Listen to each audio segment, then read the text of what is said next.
തിരക്കുകളുടെ ഇടയിൽ ആരും ശ്രദ്ധിക്കാതെ പോകുന്ന ഒരു ചെറിയ കോണിൽ ഓരോ ദിവസവും വൈകുന്നേരം 5 മണിയോടെ ഒരു ജീവിതം മനോഹരമായി വിരിയാറുണ്ടായിരുന്നു. ഒരു പഴയ കുടയുടെയും ഒരു ചെറിയ മേശയുടെയും ചുറ്റും നാരങ്ങയുടെ സുഗന്ധം പരത്തിക്കൊണ്ട് ഒരു പെൺകുട്ടി അവിടെ എത്തും. ശാലു. പ്രായം വെറും 8. പക്ഷേ ജീവിതത്തെ കാണുന്ന അവളുടെ ദൃഷ്ടി അതിനേക്കാൾ വളരെ പക്വതയേറിയതായിരുന്നു. ലളിതമായ ഒരു ഫ്രോക്കും ധരിച്ച് കഴുത്തിലൊരു ചെറിയ മാലയുമിട്ട് മുഖത്ത് ഒരിക്കലും മായാത്ത ഒരു പുഞ്ചിരി നിലനിർത്തി അവളെത്തുമ്പോൾ ആ ചെറിയ ഇടം ഒരു പുതിയ ഊർജത്തോടെ നിറഞ്ഞു പോകും. ആദ്യമായി അവളെ കാണുന്നവർക്ക് അവളൊരു സാധാരണ ജ്യൂസ് വിൽക്കുന്ന പെൺകുട്ടിയെന്ന് തോന്നും. പക്ഷേ കുറച്ച് നിമിഷങ്ങൾ അവളുടെ അടുത്ത് നിൽക്കുമ്പോൾ അവർക്ക് മനസ്സിലാവും, അവൾ ജ്യൂസ് മാത്രമല്ല വിൽക്കുന്നത്. അവൾ നൽകുന്നത് ഒരു ആശ്വാസം, ഒരു ചിരി, ഒരു സ്നേഹം. ദിവസവും ജോലി കഴിഞ്ഞ് ക്ഷീണിച്ചെത്തുന്ന ആളുകൾക്ക് അവളുടെ നാരങ്ങ വെള്ളം ഒരു തണുത്ത സുഖമായി മാറും. ഒരു നാരങ്ങ വെള്ളം എന്ന് ആരെങ്കിലും ചോദിച്ചാൽ അവൾ ഉടനെ ചിരിച്ചു മറുപടി പറയും, ഈ നാരങ്ങ വെള്ളം നിങ്ങളുടെ മനസ്സ് കുളിർപ്പിക്കട്ടെ. ആ വാക്കുകൾ കേട്ടാൽ തന്നെ ആളുകളുടെ മുഖത്ത് ഒരു ചെറിയ പുഞ്ചിരി വിരിയും. അവളുടെ കൈകളിൽ നിന്ന് വിരിയുന്ന ഓരോ ഗ്ലാസ് ജ്യൂസിലും അവളുടെ മനസ്സിന്റെ നന്മ കലർന്നിരിക്കും. ചില ദിവസങ്ങളിൽ ജ്യൂസ് എല്ലാം തീർന്നു പോയാലും ആളുകൾ അവളെ അന്വേഷിച്ചു വരും. ഇന്ന് കിട്ടിയില്ല എന്ന് ചോദിക്കുമ്പോൾ അവൾ ചെറുതായി ചിരിച്ചു പറയും, നാളെ നേരത്തെ വരാം, ഇന്ന് ഇത്രയുള്ളൂ, ഇനി നാളെ. ആ വാക്കുകൾ കേട്ടാൽ ആളുകൾക്ക് അതൊരു വാഗ്ദാനമായി തോന്നാറുണ്ട്. അങ്ങനെ ശാലുവും അവളുടെ നാരങ്ങ വെള്ളവും ആ പ്രദേശത്ത് ചെറിയൊരു പ്രശസ്തി നേടി. ആളുകൾക്ക് അവൾ ഒരു ജ്യൂസ് വിൽപ്പനക്കാരി മാത്രമായിരുന്നില്ല, ഒരു പരിചിതമായ മുഖം, ഒരു ആശ്വാസം, ഒരു സന്തോഷത്തിന്റെ കണമായി മാറി. വൈകുന്നേരം പതിയെ പതിയെ മങ്ങിത്തുടങ്ങി രാത്രി വന്നെത്തുമ്പോൾ അവളുടെ ചെറിയ കട പതുക്കെ ശൂന്യമായി തുടങ്ങും. അവസാന ഗ്ലാസ് ജ്യൂസും വിറ്റ് കഴിഞ്ഞാൽ അവൾ ഒരു നിമിഷം നിശബ്ദമായി നിൽക്കും. ആ ദിവസം കണ്ട എല്ലാ മുഖങ്ങളും കേട്ട എല്ലാ വാക്കുകളും മനസ്സിലവൾ ഓർത്തെടുക്കും. ശേഷം ഒരു തൃപ്തിയുള്ള ശ്വാസം എടുത്തുവിട്ട് അവൾ ആ ചെറിയ മേശ അടച്ച് വീട്ടിലേക്ക് യാത്ര തിരിക്കും. അവളുടെ നടപ്പിൽ ഒരു ക്ഷീണമുണ്ടാകാറുണ്ട്, പക്ഷേ അതിനേക്കാൾ കൂടുതലായി ഒരു സന്തോഷവും. വീട്ടിലെത്തിയ ഉടനെ അവൾ ചെയ്യുന്ന ആദ്യത്തെ കാര്യം വളരെ പ്രത്യേകതയുള്ളതായിരുന്നു. ആ ദിവസത്തെ മുഴുവൻ വരുമാനം അവൾ ശ്രദ്ധയോടെ എണ്ണും. പിന്നെ അത് 3 ഭാഗങ്ങളായി വിഭജിക്കും. ഒരു ഭാഗം വീട്ടിലെ ചെലവുകൾക്കായി, രണ്ടാമത്തെ ഭാഗം അടുത്ത ദിവസത്തെ ജ്യൂസ് ഉണ്ടാക്കാനുള്ള സാധനങ്ങൾ വാങ്ങാൻ, മൂന്നാമത്തെ ഭാഗം അത് അവളുടെ ചെറിയ സേവിങ്സ് ആണ്. അവൾ അതിനെ വളരെ കരുതലോടെ ഒരു പെട്ടിയിൽ സൂക്ഷിക്കും. ആ പെട്ടി അവളുടെ സ്വപ്നങ്ങളുടെ ഒരു ചെറിയ നിക്ഷേപം പോലെയായിരുന്നു. അവൾക്കറിയാം, ചെറിയ ചെറിയ തുകകൾ ഒരിക്കൽ വലിയൊരു മാറ്റമായി മാറും. അവളുടെ അമ്മ ജാനകി ഒരു കൂലിപ്പണിക്കാരിയായിരുന്നു. ദിവസവും കഠിനാധ്വാനം ചെയ്ത് കുടുംബം നയിക്കുന്ന ഒരു സാധാരണ സ്ത്രീ. മുഖത്ത് ക്ഷീണമുണ്ടായിരുന്നെങ്കിലും മകളോടുള്ള സ്നേഹം അവരുടെ കണ്ണുകളിൽ എല്ലായ്പ്പോഴും തെളിയാറുണ്ട്. മോളെ, നീ ഇപ്പോഴേ ഇത്രയും കഷ്ടപ്പെടണോ എന്ന് ചിലപ്പോഴെങ്കിലും ആ അമ്മ ചോദിക്കാറുണ്ട്. പക്ഷേ ശാലു ചിരിച്ചുകൊണ്ട് മറുപടി പറയും, അമ്മേ, ഇത് കഷ്ടപ്പാടൊന്നുമല്ല, ഇത് നമ്മളെ മുന്നോട്ട് കൊണ്ടുപോകുന്ന വഴിയാണ്. ആ വാക്കുകൾ കേട്ടാൽ ജാനകിയമ്മയുടെ ഹൃദയം നിറയും. മകളുടെ ധൈര്യവും മനസ്സിന്റെ ശക്തിയും അവർക്ക് അഭിമാനമായി തോന്നാറുണ്ട്. സ്കൂൾ വിട്ട് വന്ന ഉടനെ ശാലു സമയം കളയാതെ തന്റെ ജോലിയിൽ മുഴുകും. നാരങ്ങകൾ വൃത്തിയാക്കും, പഞ്ചസാര വെള്ളം കലക്കും, ഓരോ ഗ്ലാസ് ജ്യൂസിനും വേണ്ട ഒരുക്കങ്ങൾ ശ്രദ്ധയോടെ നടത്തും. അവളുടെ ഓരോ പ്രവർത്തനത്തിലും ഒരു ക്രമവും ഒരു ശ്രദ്ധയും ഉണ്ടാവാറുണ്ട്. അവൾക്കത് ഒരു സാധാരണ ജോലിയല്ല, അവളുടെ സ്വപ്നങ്ങളിലേക്കുള്ള ഒരു വഴിയാണ്. അതുകൊണ്ട് തന്നെ അവളത് വളരെ സ്നേഹത്തോടെയാണ് ചെയ്യുന്നത്. വൈകുന്നേരം 5 മണിക്ക് സൂര്യൻ പതുക്കെ മറയാൻ തുടങ്ങുമ്പോൾ ശാലു വീണ്ടും ആ റോഡരികിലെത്തും. ആളുകൾ ഒരുപാട് തിരക്കിലായിരിക്കുമ്പോഴും അവളുടെ ചെറിയ കടയ്ക്ക് മുന്നിൽ ഒരു വ്യത്യസ്തമായ ഒരു ചൂടുണ്ടാകാറുണ്ട്. അവളൊരു ഗ്ലാസ് ജ്യൂസ് തയ്യാറാക്കുമ്പോൾ അവളുടെ കണ്ണുകളിൽ ഒരു ശ്രദ്ധയും മുഖത്ത് ഒരു പുഞ്ചിരിയും ഹൃദയത്തിൽ സന്തോഷവും ഒരുമിച്ച് തെളിയും. അത് കണ്ടാൽ ആളുകൾക്ക് അവളോട് സംസാരിക്കണമെന്ന് തോന്നും, അവളുടെ അടുത്ത് നിൽക്കണമെന്ന് തോന്നും. മോളെ, നീ എപ്പോഴും ഇങ്ങനെ ചിരിച്ചുകൊണ്ടേയിരിക്കുന്നുണ്ടല്ലോ, നിനക്ക് ക്ഷീണമൊന്നുമില്ലേ എന്ന് ആരെങ്കിലും ചോദിച്ചാൽ ശാലു പറയും, ക്ഷീണം വരാറുണ്ട്, പക്ഷേ എന്റെ ചിരി മറ്റൊരാൾക്ക് സന്തോഷം നൽകുന്ന കാണുമ്പോൾ അതെല്ലാം മറന്നുപോകും. ജീവിതം അത്ര എളുപ്പമൊന്നുമല്ല ചേട്ടാ, പക്ഷേ നമ്മളതിനെ എങ്ങനെ കാണുന്നു എന്നതല്ലേ പ്രധാനം. ആ വാക്കുകൾ കേട്ടവർക്ക് അവളൊരു സാധാരണ പെൺകുട്ടിയല്ലെന്ന് മനസ്സിലാകും. അവൾ ആ ചെറിയ പ്രായത്തിൽ തന്നെ വലിയൊരു ജീവിതപാഠം മനസ്സിലാക്കിയ ഒരാളാണ്. അങ്ങനെ ദിവസങ്ങൾ കടന്നുപോയി. ഓരോ ദിവസവും ഒരേ രീതിയിൽ തുടങ്ങിയെങ്കിലും ഓരോ ദിവസവും ഒരു പുതിയ അനുഭവം അവൾക്ക് നൽകി. ശാലുവിന്റെ ജീവിതം വലിയ മാറ്റങ്ങളൊന്നുമില്ലാതെ മുന്നോട്ടു പോയെങ്കിലും അവളുടെ ഉള്ളിൽ ഒരു വലിയ സ്വപ്നം പതുക്കെ വളരുകയായിരുന്നു. ആരും കാണാത്ത ഒരു സ്വപ്നം, അവൾ മാത്രം അറിയുന്ന ഒരു ലക്ഷ്യം. ആ ചെറിയ സേവിങ്സ് പെട്ടിയിൽ ഒളിഞ്ഞിരുന്ന ആ സ്വപ്നം ഒരു ദിവസം വലിയൊരു യാഥാർത്ഥ്യമായി മാറുമെന്ന് അവൾ വിശ്വസിച്ചു. ആ വിശ്വാസം, ആ പരിശ്രമം, ആ പുഞ്ചിരി, അവയാണ് ശാലുവിന്റെ യഥാർത്ഥ സമ്പത്ത്. അവൾക്കറിയില്ലായിരുന്നു അവളുടെ ഈ ചെറിയ ലോകത്തിലേക്ക് വളരെ വേഗം ഒരു വലിയ മാറ്റം കടന്നു വരാനിരിക്കുകയാണെന്ന്. അത് അവളുടെ ജീവിതം മുഴുവൻ മാറ്റിമറിക്കുന്ന ഒരു കഥയുടെ തുടക്കമായിരിക്കുമെന്ന്.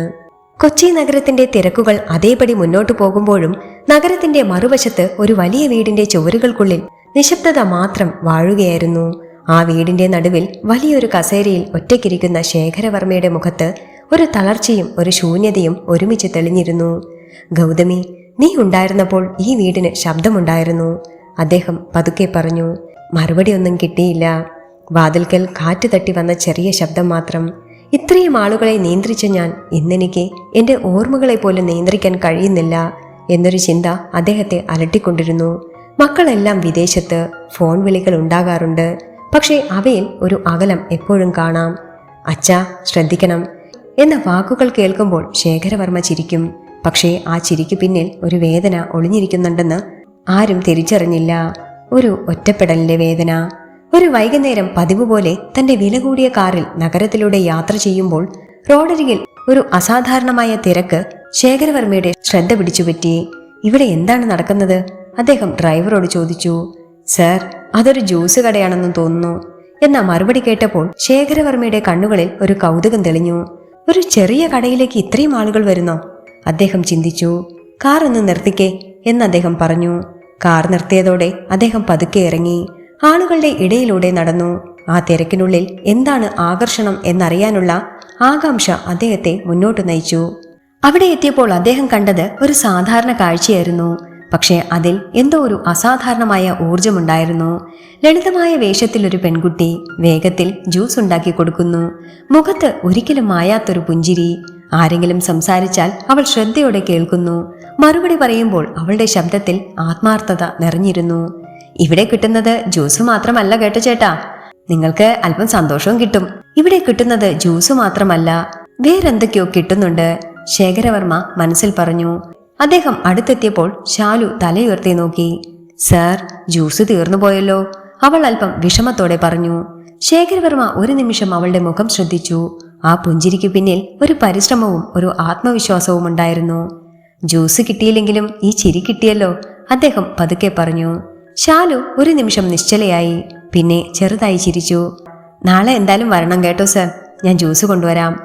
ആ വാക്കുകൾ ശേഖരവർമ്മയുടെ മനസ്സിൽ എന്തോ ഒരു പുതിയ അനുഭവമുണ്ടാക്കി. അദ്ദേഹം അവളോട് ചോദിച്ചു, എന്നെ നീ കാത്തിരിക്കുമോ? അവൾ മറുപടി പറഞ്ഞു, എന്തായാലും കാത്തിരിക്കും സർ. സാർക്കുള്ള ജ്യൂസ് ഞാൻ എന്തായാലും നാളെ എത്തിക്കും. അടുത്ത ദിവസം സമയം 5 മുമ്പേ തന്നെ അദ്ദേഹം വീണ്ടും അവിടെ എത്തി. കാർ നിർത്തി അവളുടെ ചെറിയ കട കണ്ടപ്പോൾ തന്നെ അദ്ദേഹത്തിന്റെ മുഖത്ത് ഒരു ചെറിയ പ്രതീക്ഷ തെളിഞ്ഞു. ശാലു അദ്ദേഹത്തെ കണ്ട ഉടനെ ചിരിച്ചു. സർ, ഇന്ന് നേരത്തെയാണല്ലോ, ഞാൻ തുടങ്ങുന്നതേ ഉള്ളൂ, അവൾ പറഞ്ഞു. അവൾ ഒരു ഗ്ലാസ് നാരങ്ങ വെള്ളം തയ്യാറാക്കി അദ്ദേഹത്തിന് കൊടുത്തു. ശേഖരവർമ്മ അത് കയ്യിലെടുത്ത് കുറച്ചു നിമിഷം നോക്കി നിന്നു. പിന്നെ ഒരു സിപ്പ് എടുത്തു. മോളെ, ഇത്ര സിമ്പിളായ ഒരു ജ്യൂസിന് ഇത്രയും രുചിയുണ്ടാവാൻ കാരണമെന്താ? അദ്ദേഹം ചോദിച്ചു. ശാലു ചിരിച്ചുകൊണ്ട് മറുപടി പറഞ്ഞു. സർ, ഞാനിത് ജോലി എന്ന് കരുതി ചെയ്യുന്നതല്ല, ഇത് ഞാൻ ഇഷ്ടപ്പെട്ടാണ് ചെയ്യുന്നത്. നമ്മൾ ഇഷ്ടപ്പെട്ട് ചെയ്യുന്ന കാര്യങ്ങൾ അതിലൊരു സ്നേഹമുണ്ടാകും, അത് തന്നെയാണ് അതിൻ്റെ രുചി. ആ വാക്കുകൾ കേട്ടപ്പോൾ ശേഖരവർമ്മയുടെ മുഖത്ത് ഒരു അതിശയവും ഒരു സന്തോഷവും ഒരുമിച്ച് തെളിഞ്ഞു. നീ ചെറിയ പെൺകുട്ടിയല്ലേ, നീ വലിയ വലിയ കാര്യങ്ങളാണല്ലോ ചിന്തിക്കുന്നത്, അദ്ദേഹം ചോദിച്ചു. ശാലു ചിരിച്ചു. വലിയ കാര്യങ്ങൾ ചെറിയതിൽ നിന്നാണ് തുടങ്ങുന്നത് സർ. ആ ദിവസം ജ്യൂസ് കുടിച്ച ശേഷം ശേഖരവർമ്മ തന്റെ പോക്കറ്റിൽ നിന്ന് 100 രൂപ എടുത്ത് അവൾക്ക് നൽകി. ഇത് നിന്റെ പരിശ്രമത്തിന് ഞാൻ തരുന്ന മൂല്യമാണ് സർ, ഇതൊന്നും വേണ്ട. മോളെ, ഇതൊരു ടിപ്പല്ല, ഞാൻ അനുഭവിച്ച സന്തോഷത്തിന്റെ വിലയാണ്. അവൾ അത് സന്തോഷപൂർവ്വം ഏറ്റെടുത്തു. പക്ഷേ അവളുടെ കണ്ണുകളിൽ ഒരു ചിന്ത തെളിഞ്ഞു. ഈ പണം വെറുതെ ചെലവാക്കാൻ പാടില്ല, അവൾ മനസ്സിൽ പറഞ്ഞു. അങ്ങനെ ദിവസങ്ങൾ കടന്നുപോയി. ഓരോ ദിവസവും ശേഖരവർമ്മ കൃത്യസമയത്തെത്തും. ശാലുവും അദ്ദേഹത്തെ കാത്തിരിക്കാറുണ്ട്. അവരുടെ ഇടയിൽ ഒരു പരിചയം വളർന്നു. പിന്നെ അത് അടുപ്പമായി മാറി. മോളെ, ഇന്ന് എത്ര ഗ്ലാസ് വിറ്റു? ശേഖരവർമ്മ ചോദിക്കാറുണ്ട്. സർ, ഇന്ന് കൊണ്ടുവന്നതെല്ലാം തീർന്നു, അവൾ അഭിമാനത്തോടെ പറയും. നിന്റെ ഈ ചിരിയാണ് നിന്നെ വിജയിപ്പിക്കുന്നത്. സർ, വിജയം എന്നത് പണമൊന്നുമല്ല, സന്തോഷമാണ്. ആ സംഭാഷണങ്ങൾ അവരുടെ ദിവസങ്ങളെ മാറ്റി തുടങ്ങി.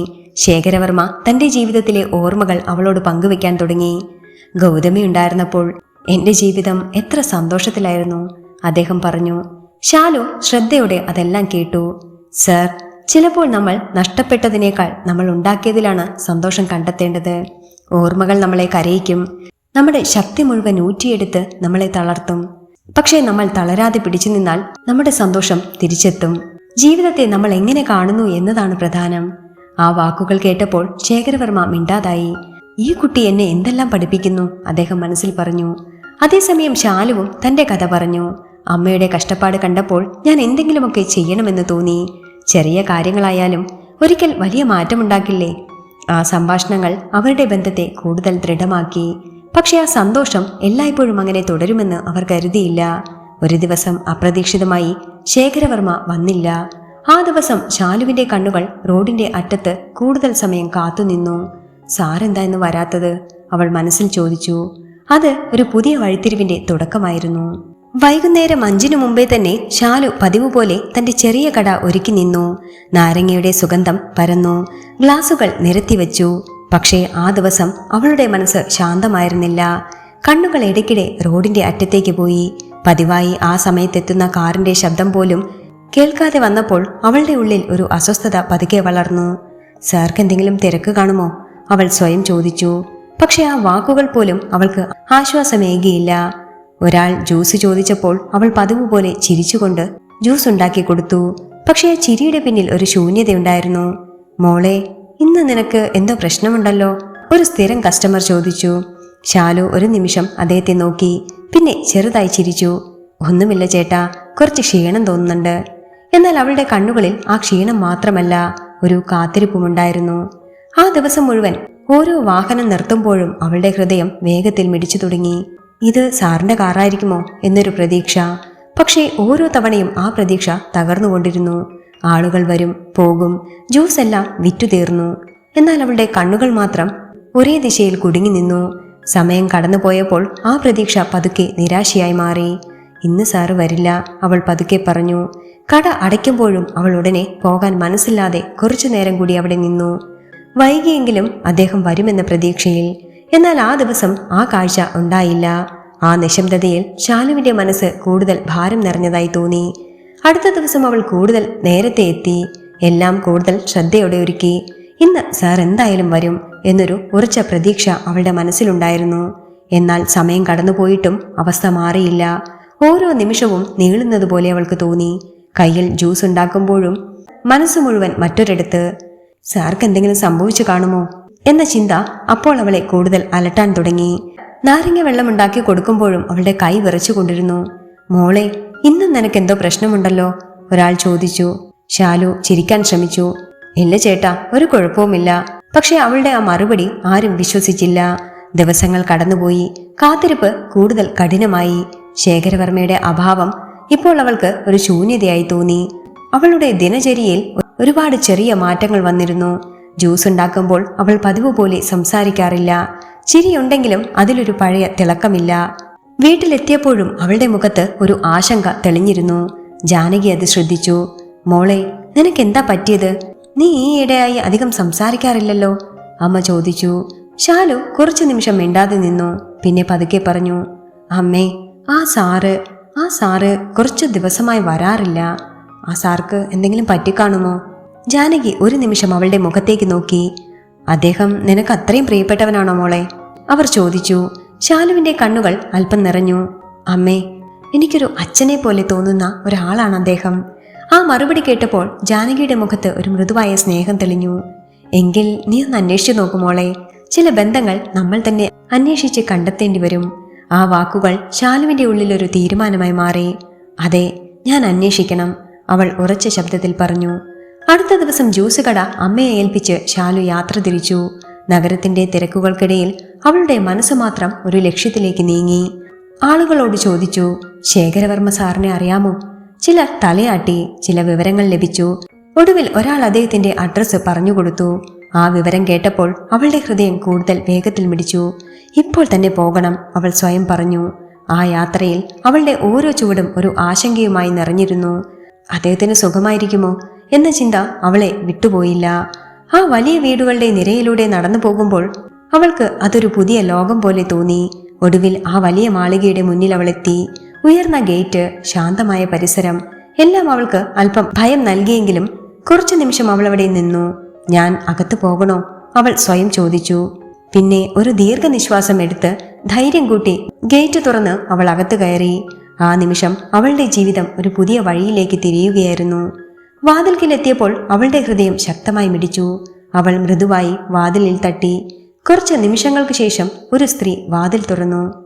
ആരാണ്? അവർ ചോദിച്ചു. ഞാൻ ശാലു, സാറിനെ കാണാൻ വന്നതാണ്, അവൾ പതുക്കെ പറഞ്ഞു. ആ സ്ത്രീ അവളെ കുറച്ചു നിമിഷം നോക്കി, പിന്നെ അകത്ത് പ്രവേശിക്കാൻ അനുവാദം നൽകി. ശാലു അകത്ത് കയറിയപ്പോൾ അവൾ കണ്ട കാഴ്ച അവളുടെ ഹൃദയം പിടിച്ചുകുലുക്കി. കിടക്കയിൽ വയ്യാതെ കിടക്കുന്ന ശേഖരവർമ്മ, മുഖത്ത് ക്ഷീണം, കണ്ണുകളിൽ ശാന്തതയില്ലാത്ത നില. ആ കാഴ്ച കണ്ടപ്പോൾ ശാലുവിന്റെ കണ്ണുകൾ നിറഞ്ഞു. അവൾ പതുക്കെ അടുത്തേക്ക് നടന്നു. സർ, അവൾ മൃദുവായി വിളിച്ചു. ശേഖരവർമ്മ കണ്ണുകൾ തുറന്നു. അവളെ കണ്ടപ്പോൾ അദ്ദേഹത്തിന്റെ മുഖത്ത് ഒരു ചെറിയ പ്രകാശം തെളിഞ്ഞു. മോളെ മോളെ നീ വന്നോ? ആ ഒരു നിമിഷം അവളുടെ കാത്തിരിപ്പിന്റെ മുഴുവൻ വേദനയും ആ സന്തോഷത്തിൽ ലയിച്ചു ചേർന്നു. ശേഖരവർമ്മയുടെ മുറിയിൽ നിൽക്കുമ്പോൾ ശാലുവിന്റെ ഹൃദയം ഭാരമേറിയതായി. പുറത്തുനിന്ന് നോക്കുമ്പോൾ ആ വീട് വലിയതും ഭംഗിയുള്ളതുമായിരുന്നു. പക്ഷേ അകത്ത് കടന്നപ്പോൾ അവൾക്ക് തോന്നിയത് ശൂന്യതയുടെ ഭാരം മാത്രം. കിടക്കയിൽ വയ്യാതെ കിടക്കുന്ന ശേഖരവർമ്മയുടെ മുഖത്ത് ക്ഷീണവും ഏകാന്തതയും ഒരുമിച്ച് പതിഞ്ഞിരുന്നു. സമീപത്തിരുന്നിരുന്ന ഹോം നഴ്സിന്റെ കണ്ണുകളിൽ ഉറക്കമില്ലായ്മയും വിഷമവും വ്യക്തമായിരുന്നു. ചേച്ചി, സാറിനെന്താ പറ്റിയത് എന്ന് ശാലു ചോദിച്ചപ്പോൾ നഴ്സ് ഒരു ദീർഘശ്വാസം എടുത്തുവിട്ട് പറഞ്ഞു. വീണതാ മോളെ, ഇപ്പോൾ നടക്കാൻ ബുദ്ധിമുട്ടാണ്. കുറച്ചു നിമിഷം മിണ്ടാതിരുന്ന ശേഷം അവളുടെ ശബ്ദം കൂടുതൽ മൃദുവായി. എന്റെ ഭർത്താവും ഇങ്ങനെയാണ്, വയ്യാത്ത അവസ്ഥയാണ്. 10 വയസ്സുള്ള മോളെ അദ്ദേഹത്തിനെ ഏൽപ്പിച്ചിട്ടാണ് ഞാനിവിടെ വന്നിരിക്കുന്നത്. പക്ഷെ ഇവിടെ സാറിനെ കാണുമ്പോൾ എനിക്ക് വീട്ടിൽ വയ്യാതെ കിടക്കുന്ന എന്റെ ഭർത്താവിനെ ഓർമ്മ വരുന്നു. ആ വാക്കുകൾ കേട്ടപ്പോൾ ശാലുവിന്റെ ഉള്ളിൽ എന്തൊക്കെയോ പൊട്ടിത്തെറിച്ച പോലെ തോന്നി. ഒരേ സമയം 2 വേദനകൾ അവൾക്ക് മുന്നിൽ വന്നു നിൽക്കുന്നു. ആ മുറിയിൽ കിടക്കുന്ന മനസ്സിൽ അച്ഛന്റെ സ്ഥാനമുള്ള ഒരു വയോധികൻ, മറ്റെവിടെയോ വേദനയോടെ കിടക്കുന്ന ഒരു മനുഷ്യൻ. അവൾക്ക് ഒരാളെയും അവഗണിക്കാൻ മനസ്സില്ലായിരുന്നു. ആ നിമിഷം തന്നെ ശാലുവിന്റെ മനസ്സിൽ ഒരു തീരുമാനമുറച്ചു. കുറച്ചു നിമിഷം മിണ്ടാതെ നഴ്സിനെ നോക്കി നിന്ന ശേഷം അവൾ ശാന്തമായി ഉറച്ച ശബ്ദത്തിൽ പറഞ്ഞു. ചേച്ചി, നിങ്ങൾ വിഷമിക്കണ്ട, സാറിനെ ഇനി മുതൽ ഞാൻ നോക്കിക്കോളാം. നഴ്സ് അതാദ്യം കേട്ട് അമ്പരന്നു. മോളെ, അതെങ്ങനെ സാധിക്കും? ഇത് ഒരു ഉത്തരവാദിത്വമാണ്. ശാലു ചെറുതായി പുഞ്ചിരിച്ചു. സ്നേഹത്തോടെ ചെയ്യുന്ന കാര്യങ്ങൾ ഉത്തരവാദിത്വമായി തോന്നില്ല ചേച്ചി, അത് ഒരു ബന്ധമായി മാറും. നിങ്ങൾ വീട്ടിലേക്ക് പോകണം. നിങ്ങളുടെ ഭർത്താവിന് നിങ്ങളെ വേണം. ഇവിടെ സാറിന് ഞാനുണ്ടാകും. ആ വാക്കുകൾ കേട്ടപ്പോൾ നഴ്സിന്റെ കണ്ണുകൾ നിറഞ്ഞു. അവൾ എന്തു പറയണമെന്നറിയാതെ ശാലുവിന്റെ കൈ പിടിച്ചു നിന്നു. പക്ഷേ എനിക്ക് ശമ്പളം അത്യാവശ്യമാണ് മോളെ എന്നവർ പതുക്കെ പറഞ്ഞു. ശാലു ഒരു മടിയും കൂടാതെ മറുപടി നൽകി. അത് ചേച്ചിക്കുള്ളതാണ്. എനിക്ക് വേണ്ടത് സാറ് സുഖപ്പെടുന്നതാണ്. ആ വാക്കുകളിൽ ഒരു കൃത്രിമത്വവും ഇല്ലായിരുന്നു. അവൾ പറഞ്ഞത് അവളുടെ ഹൃദയത്തിൽ നിന്നായിരുന്നു. ഇരുവരും ചേർന്ന് ശേഖരവർമ്മയുടെ അടുത്തേക്ക് പോയപ്പോൾ ശാലുവിനെ കണ്ട നിമിഷം അദ്ദേഹത്തിന്റെ കണ്ണുകളിൽ ഒരു പ്രകാശം തെളിഞ്ഞു. അവൾ വന്ന സന്തോഷം അദ്ദേഹത്തിന്റെ കണ്ണുകളിൽ തന്നെ പ്രകടമായിരുന്നു. ശാലു അടുത്തേക്ക് ചെന്ന് അദ്ദേഹത്തിന്റെ കൈ പിടിച്ചു. സർ, ഇനി നിങ്ങൾക്ക് ഭയം വേണ്ട, ഞാൻ ഇവിടെ ഉണ്ടാകും. ആ വാക്കുകൾ കേട്ടപ്പോൾ ശേഖരവർമ്മയുടെ കണ്ണുകൾ നിറഞ്ഞു. നീ എന്തിനാ മോളെ എനിക്ക് വേണ്ടി ഇത്രയും ചെയ്യുന്നത് എന്ന് അദ്ദേഹം ചോദിച്ചപ്പോൾ ശാലു വളരെ ശാന്തമായി മറുപടി നൽകി. സർ, നിങ്ങൾ എനിക്ക് ഒരു അന്യനല്ല. ഞാൻ ഓരോ ദിവസവും നിങ്ങളോട് സംസാരിച്ചപ്പോൾ എനിക്കെന്റെ അച്ഛനെ പോലെ തോന്നി. ആ വാക്കുകൾ ആ മുറിയിലെ അന്തരീക്ഷം തന്നെ മാറ്റി.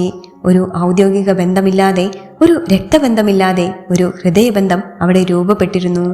ശേഷം മക്കളോട് വിവരമറിയിച്ചപ്പോൾ ആദ്യം അവർക്ക് ആശ്ചര്യം തോന്നി.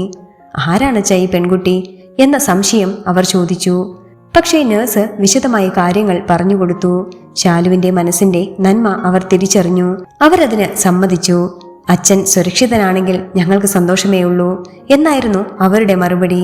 അങ്ങനെ ശാലു ഔദ്യോഗികമായി ശേഖരവർമ്മയുടെ പരിചരണത്തിനുള്ള ഉത്തരവാദിത്തം ഏറ്റെടുത്തു. ആ ദിവസത്തോടെ അവളുടെ ജീവിതം ഒരു പുതിയ വഴിയിലേക്ക് തിരിഞ്ഞു. രാവിലെ മുതൽ രാത്രി വരെ അവൾ അദ്ദേഹത്തിന്റെ കൂടെയിരുന്നു. മരുന്ന് കൊടുക്കും, ഭക്ഷണം ഒരുക്കും, കാലിൽ തൈലം തേച്ച് ഒഴിഞ്ഞു കൊടുക്കും, കൂടെ ഇരുന്ന് സംസാരിക്കും. എല്ലാം ഒരു മകളുടെ സ്നേഹത്തോടെ. ദിവസങ്ങൾ കടന്നുപോയപ്പോൾ ആ മുറിയിലെ അന്തരീക്ഷം തന്നെ മാറി തുടങ്ങി. ഒരിക്കൽ നിശബ്ദത നിറഞ്ഞിരുന്ന ആ ഇടത്ത് ഇപ്പോൾ ശാലുവിന്റെ ശബ്ദവും ചിരിയും നിറഞ്ഞു. സർ, മരുന്നിന് സമയമായി എന്നവൾ ഓർമ്മിപ്പിക്കും. മോളെ, നീ ഇല്ലായിരുന്നെങ്കിൽ ഞാൻ എന്ത് ചെയ്തേനെ എന്ന് അദ്ദേഹം പലപ്പോഴും പറയാറുണ്ട്. അവൾ ചിരിച്ച് മറുപടി നൽകും. സർ, ഞാനില്ലെങ്കിലും സാർ ശക്തനായ ഒരാളാണ്. പക്ഷെ ചിലപ്പോൾ ശക്തർക്കും ഒരാൾ കൂടെ വേണമെന്ന് തോന്നും. അതാ ഞാൻ വന്നത്. ആ വാക്കുകൾ ശേഖരവർമ്മയുടെ മനസ്സിൽ ഒരു പുതിയ ബോധം സൃഷ്ടിച്ചു. ജീവിതത്തിൽ സമ്പത്ത് മാത്രമല്ല, ബന്ധങ്ങളാണ് ഏറ്റവും വിലപ്പെട്ടതെന്ന് അദ്ദേഹം തിരിച്ചറിഞ്ഞു. ഒരു ദിവസം അവൾ അദ്ദേഹത്തിന്റെ കാലിൽ തൈലം തേച്ചു കൊടുക്കുമ്പോൾ അദ്ദേഹം മൃദുവായി ചോദിച്ചു, മോളെ, നിന്റെ ജ്യൂസ് കട ഇപ്പോൾ ഇല്ലേ? ശാലു ചിരിച്ചുകൊണ്ട് മറുപടി നൽകി, ഉണ്ട് സർ, അമ്മ നോക്കുന്നുണ്ട്. ഞാൻ അമ്മയോട് പറഞ്ഞിട്ടാണ് ഇവിടെ വന്നത്. നീ അതെല്ലാം വിട്ടുവന്നത് എനിക്ക് വേണ്ടിയാണോ മോളെ എന്ന ചോദ്യം കേട്ടപ്പോൾ ശാലു ഒരു നിമിഷം നിശബ്ദമായി നിന്നു. സർ, ചിലപ്പോൾ നമ്മൾ ചെയ്യേണ്ടത് എന്താണെന്ന് മനസ്സു പറഞ്ഞു തരും. ഞാൻ എൻ്റെ മനസ്സു പറഞ്ഞത് കേട്ടു, അത്രയുള്ളൂ. ആ മറുപടി ശേഖരവർമ്മയെ ആഴത്തിൽ സ്പർശിച്ചു. നീ ഒരു വലിയ മനസ്സുള്ള കുട്ടിയാണ് മോളെ, അദ്ദേഹം മനസ്സിൽ തട്ടി പറഞ്ഞു.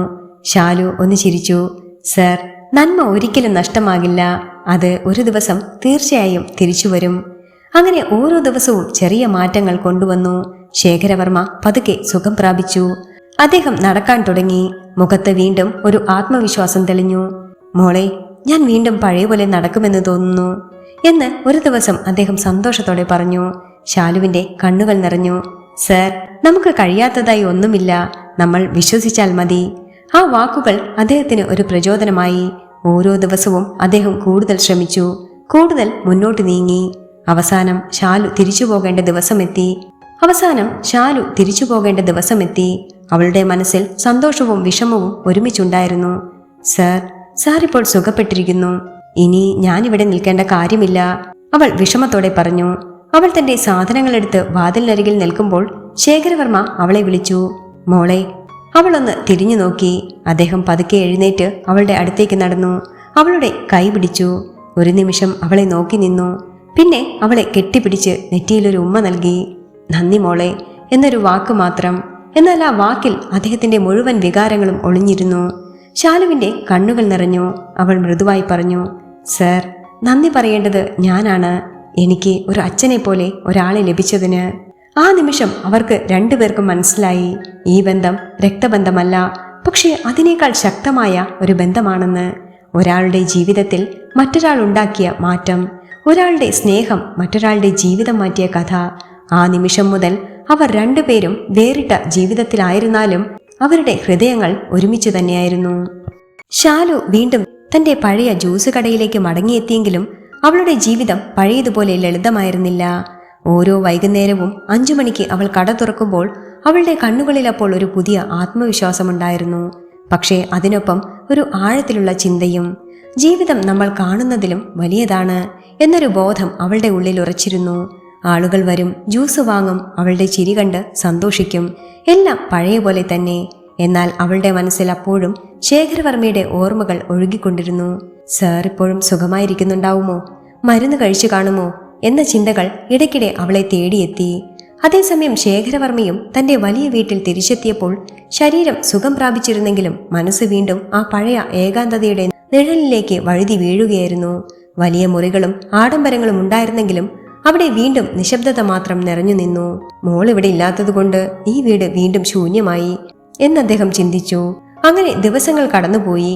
മക്കളുടെ വിളികൾ വീണ്ടും ശക്തമായി.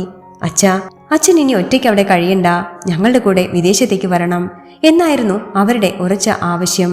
ആ വാക്കുകൾ കേട്ടപ്പോൾ ശേഖരവർമ്മയുടെ ഹൃദയം വേദനിച്ചു.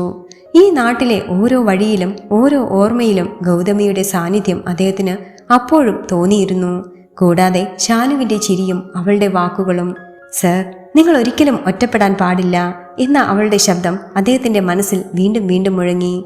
ഞാനിവിടെ നിന്ന് പോയാൽ എനിക്ക് സന്തോഷമുണ്ടാകുമോ എന്ന് അദ്ദേഹം ഭയപ്പെട്ടു.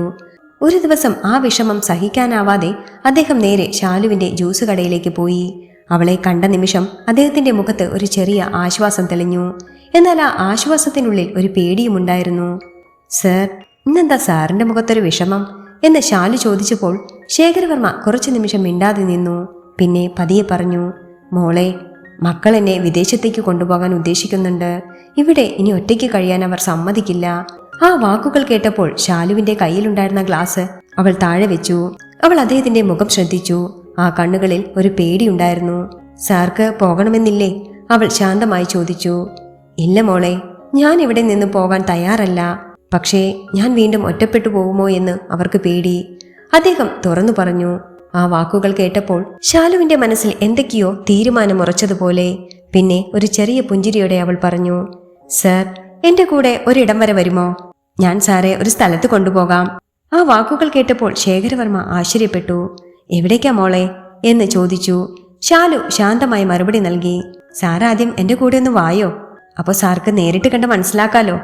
എന്നെ വിശ്വസിക്കേ, അവിടെ എത്തിയാൽ സാറിന്റെ ജീവിതം മാറും. അവളുടെ ശബ്ദത്തിൽ ഒരു ഉറപ്പും ആത്മവിശ്വാസവും ഉണ്ടായിരുന്നു. അതുകൊണ്ട് തന്നെ അദ്ദേഹം കൂടുതൽ ചോദ്യങ്ങളൊന്നും ചോദിക്കാതെ അവളുടെ കൂടെ പോകാൻ സമ്മതിച്ചു. കാറ് നഗരത്തിന്റെ തിരക്കുകൾ കടന്ന് മുന്നോട്ട് നീങ്ങി. വലിയ റോഡുകൾ പിന്നിലേക്ക് മാറി. ചെറിയ വഴികളിലൂടെ അവർ യാത്ര തുടർന്നു. ചുറ്റും പച്ചപ്പും നിശബ്ദതയും വർദ്ധിച്ചു. ഒടുവിൽ ഒരു ശാന്തമായ സ്ഥലത്ത് കാർ നിന്നു. ഇവിടെ എന്താ മോളെ? ശേഖരവർമ്മ ചോദിച്ചു. ശാലു ഒരു പുഞ്ചിരിയോടെ പറഞ്ഞു, സർ, നമുക്ക് അകത്തേക്ക് പോകാം. അവൾ അദ്ദേഹത്തെ ഒരു ലളിതമായ ആയുർവേദ കേന്ദ്രത്തിലേക്ക് കൊണ്ടുപോയി. പുറത്തുനിന്ന് നോക്കുമ്പോൾ ചെറിയതായിരുന്നു. പക്ഷേ അകത്ത് കടന്നപ്പോൾ അതിലൊരു ശാന്തതയും ഒരു ആത്മീയതയും നിറഞ്ഞിരുന്നു. മതിലുകളിൽ ലളിതമായ ചിത്രങ്ങൾ, ചുറ്റും ഔഷധ സസ്യങ്ങളുടെ സുഗന്ധം.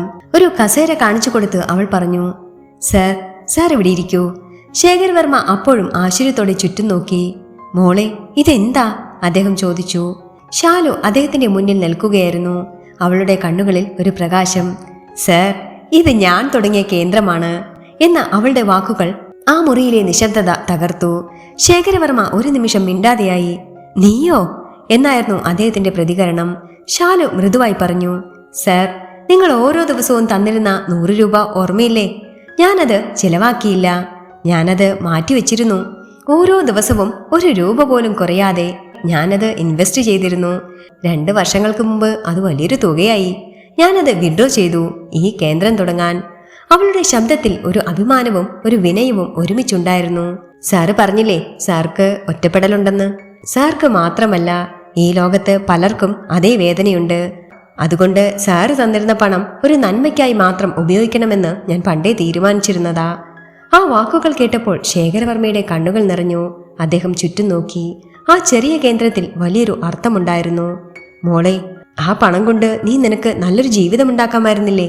അദ്ദേഹം ചോദിച്ചു. ശാലു ചെറുതായി ഒന്ന് ചിരിച്ചു. സർ, അത് നന്മയുള്ള പണമാണ്. അത് നന്മ ചെയ്യാൻ ഉപയോഗിക്കണം. അതാണ് ഞാൻ അതിന് കൊടുത്തിരുന്ന യഥാർത്ഥ വില. ആ മറുപടി കേട്ടപ്പോൾ ശേഖരവർമ്മയുടെ മനസ്സിൽ ഒരു വലിയ ബോധമുദിച്ചു. ഒരു ചെറിയ തുക, ഒരു വലിയ മനസ്സ്, അതാണ് ഈ മാറ്റം സൃഷ്ടിച്ചത്. അദ്ദേഹം വീണ്ടും ചോദിച്ചു, ഇവിടെ എത്ര ഡോക്ടേഴ്സ് ഉണ്ട് മോളെ? ശാലു മറുപടി നൽകി. ഇപ്പോ ഒരാൾ മാത്രമേ ഉള്ളൂ സർ. പക്ഷേ നമുക്കിത് വളർത്തിയെടുക്കാം. കൂടുതൽ ആളുകളെ സഹായിക്കാം. അവളുടെ ശബ്ദത്തിൽ ഒരു ആത്മവിശ്വാസമുണ്ടായിരുന്നു. ആ നിമിഷം ശേഖരവർമ്മയ്ക്ക് മനസ്സിലായി, ഈ പെൺകുട്ടി ഒരു സാധാരണ ജീവിതം മാത്രമല്ല നയിക്കുന്നത്. അവളൊരു ലക്ഷ്യത്തിനായി ജീവിക്കുന്നവളാണ്. അവളൊരു സ്വപ്നത്തെ യാഥാർത്ഥ്യമാക്കിയ ഒരാളാണ്. ആ ദിവസം ശേഖരവർമ്മയ്ക്ക് ഒരു കാര്യം വ്യക്തമായി. അദ്ദേഹം നഷ്ടപ്പെടുമോ എന്ന് പേടിച്ചിരുന്ന ജീവിതം അവിടെ തന്നെയുണ്ട്. ഒരു പുതിയ രൂപത്തിൽ, ഒരു പുതിയ അർത്ഥത്തിൽ. ആ ആയുർവേദ കേന്ദ്രത്തിന്റെ നടുവിൽ നിൽക്കുന്ന ശേഖരവർമ്മയുടെ കണ്ണുകൾ ആ നിമിഷം നിശ്ചലമായി നിന്നു. ചെറുതായിരുന്നെങ്കിലും ആ ഇടത്ത് ഒരുപാട് അർത്ഥങ്ങൾ ഒളിഞ്ഞിരുന്നു.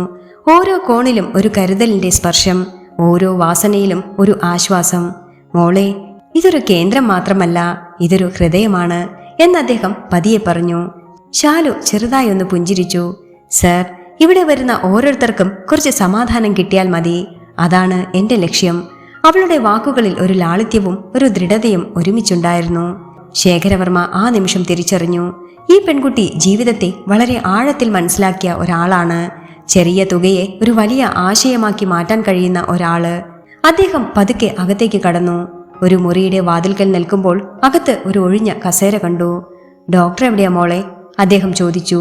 ശാലു ഒരു നിമിഷം ഒന്നും പറയാതെ നിന്നു. പിന്നെ ചിരിച്ചുകൊണ്ട് കസേരയുടെ പുറകിൽ തൂക്കിവെച്ചിരുന്ന ഡോക്ടർ കോട്ട് എടുത്തു ധരിച്ചു. അവളുടെ മുഖത്ത് ഒരു ആത്മവിശ്വാസം തെളിഞ്ഞു.